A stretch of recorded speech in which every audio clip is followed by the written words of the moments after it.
नमस्कार, मी पंजाब डक। आज आहे 30 मे 2025। मी जात आहे धुळ्याकडे। हे पारोळा रोड आहे आणि या ठिकाणून म्हणजे हे जळगाव जिल्हा आणि धुळे जिल्ह्याच्या बॉर्डरवर आहे आणि या ठिकाणून आपल्या महाराष्ट्रातल्या शेतकऱ्याला अंदाज देणार आहे। तर पाहू शकता इकडल्या भागामध्ये कापूस लागवड झालेली, यांची 15 मेला लावलेले कापूस एवढाले, पण या ठिकाणून संपूर्ण महाराष्ट्रातल्या शेतकऱ्याला अंदाज देणार आहे। राज्यातल्या सर्व शेतकऱ्याला एक आनंदाची बातमी, इतका पाऊस पडला, मग आता उघडणार कधी?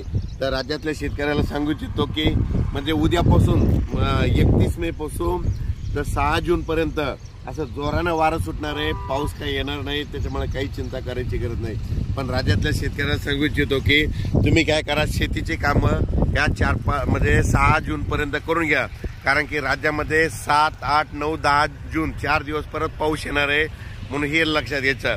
आणि ते 7, 8, 9, 10चा पाऊस भाग बदलत पडणार आहे, म्हणून हे अंदाज लक्षात घ्यायचा। पण राज्यात मात्र 6 जून पर्यंत हवामान कोरडं राहणार आहे, पाऊस काय येणार नाही, त्याच्यामुळे काही चिंता करायची गरज नाही।